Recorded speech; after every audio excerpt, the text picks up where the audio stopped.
So every watch collector has a favorite in their collection, and you're looking at mine out of my collection. This was a watch that took me quite a while to find because I'm kind of picky.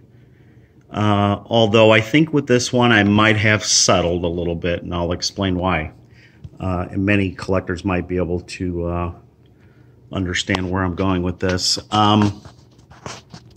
When you're seeking out, especially like vintage watches or vintage Rolex watches, you will come across many variations. A lot of people usually want to buy their birth year. I didn't really have that specific requirement. I was just looking for a vintage Pepsi GMT Master. This one is a 1970 dated serial number. 1970. I kind of thought the serial numbers kind of get goofy depending on which reference you use, but it's either late 69 or 70 GMT Master 1675 Pepsi. And a little bit of history about this watch. I picked this up about 5-6 years ago, before prices started getting crazy again, like many of the 90s and 80s and 70s watches are getting now. This watch, when I bought it, the second, I don't know if he was the second or third owner, he was local. He was advertising on eBay, but I was able to meet him locally and do the transaction. And he did what is considered the nasty by vintage collectors. He did the nasty based on the fact that things you don't do with vintage Rolex watches is ever change parts. He had a dial. I seen the original pictures. He even gave me the original pictures when he acquired it. The original dial, which was the tritium dial to the watch, had lume kind of scattering all over it, like it was flaking off and sticking across the watch, so almost like it had little patina dots or a little bit all over and not bad, but it was all over the dial. And also I want to say the 24-hour hand, the lume had completely fallen out. The tritium had, decayed, and it had fallen out, so it had no lume in the 24-hour hand. So through a local jeweler he had worked with, because he's a collector also, he had sourced out his own service dial, which I have no idea how he did that, but he was able to locate, and he must have good connections. He was able to locate and pick up a Rolex service dial in hands, which are, if you look at this watch, it'll say Swiss. That's usually an indication of service dial, especially on a vintage piece like a 1680 or 1675. You'll see the word Swiss instead of the Swiss equals or Swiss less than 25 Swiss made, or Swiss, I'm sorry. And so he sourced it out and had the local jeweler do the replacement, which is, well, it's better than sending it to Rolex for service, because they do the same thing. Plus, they probably even polish the case to crazy dimensions and throw everything out with the crown guards.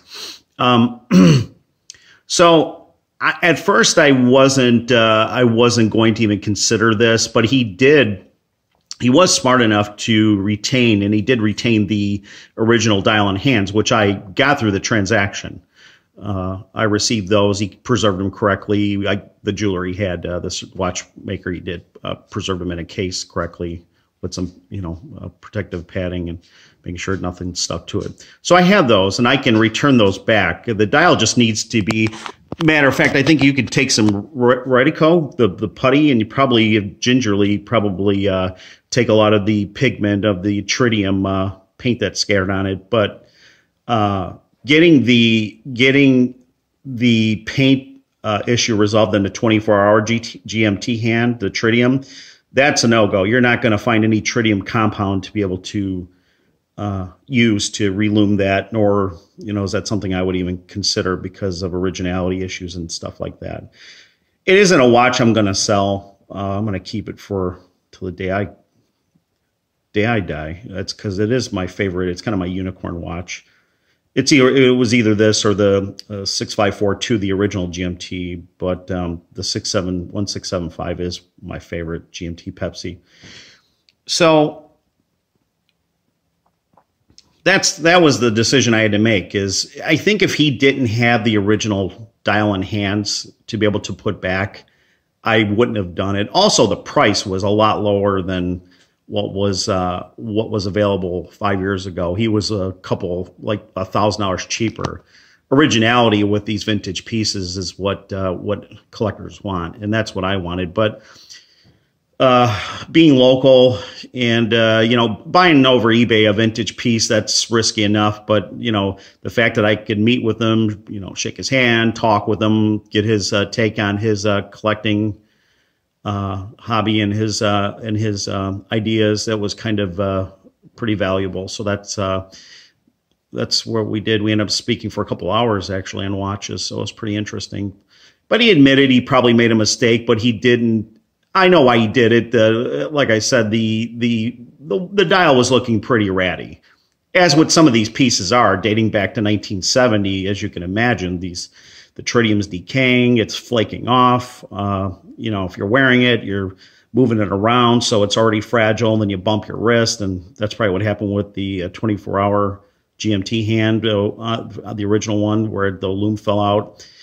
He said that it was inside the dial case, so it would have eventually gotten into the movement. So it had to be addressed one way or the other.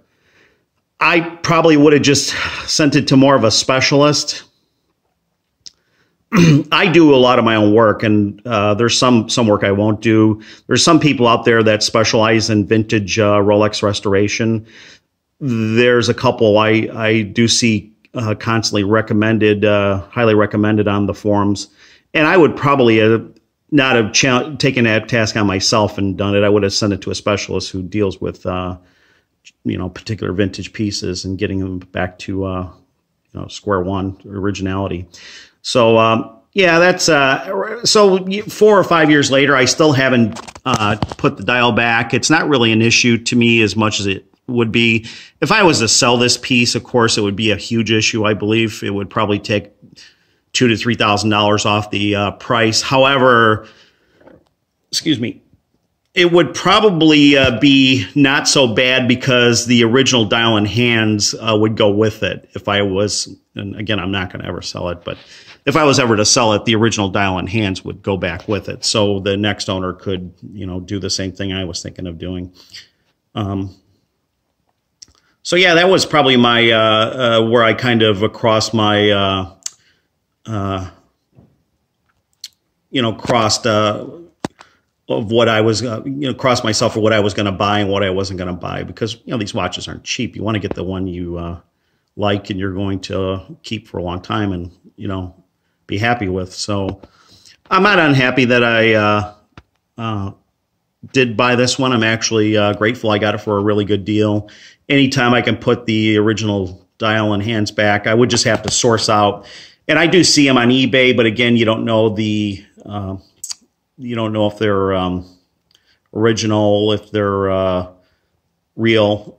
Some of them you got to question them. A 24-hour hand, I've seen them. They can go anywhere from $150 to $500 plus.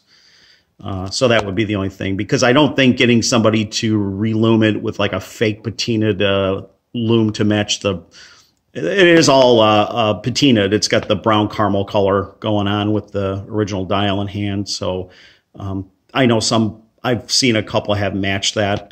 There's no lume in it anyways at this time, by this time of age. So you're just matching and filling in the paint that fell out. And it's something I don't really want to do. I'd probably just go ahead and just try to source out another 24-hour hand if I can find one that's in decent enough shape.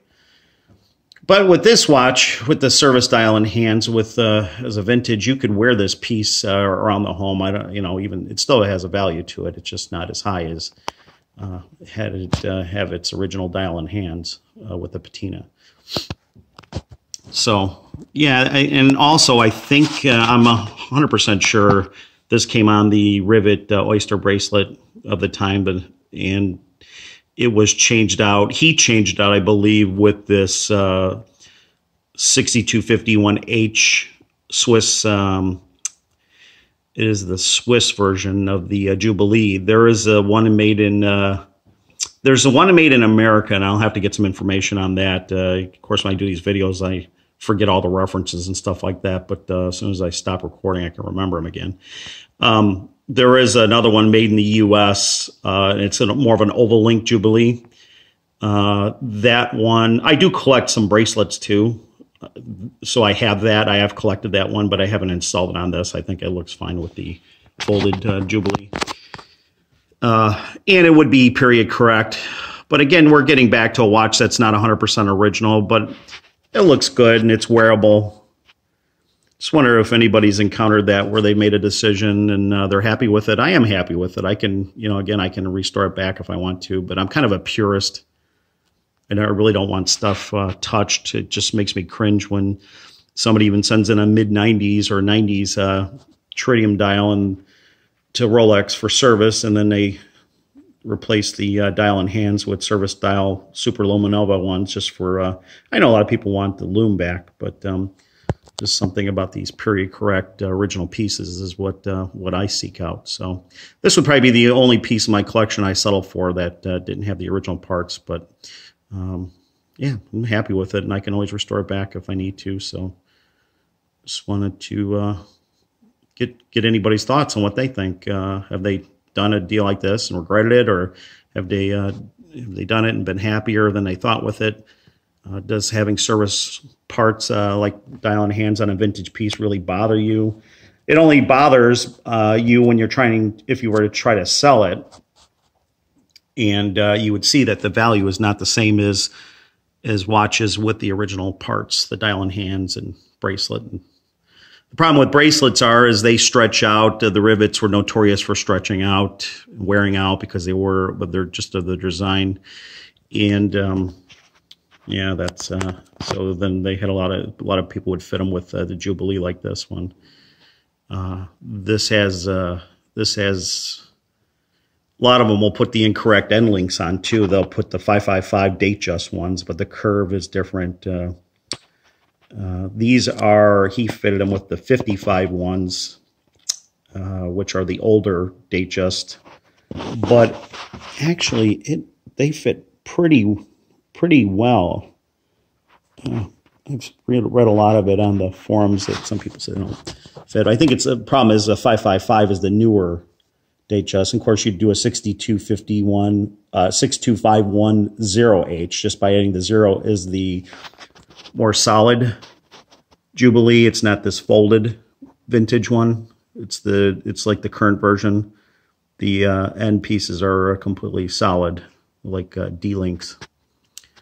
So let me spin it around here. Yeah, and here's the other thing too.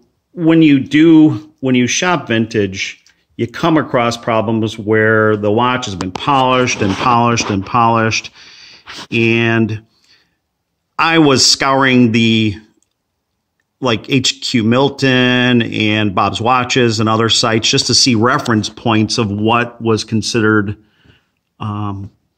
over polished for crown guards, because these crown guards are obviously they usually protrude past the height of the 5.3 millimeter crown. But this one of this era had a raised crown tube, and that's why it and I think they did it because it's easier to grab as it sticks out a little bit more. But that, just by looking at a lot of reference points of HQ Milton of the same time period, 69, 70, that also is indicative of this model year.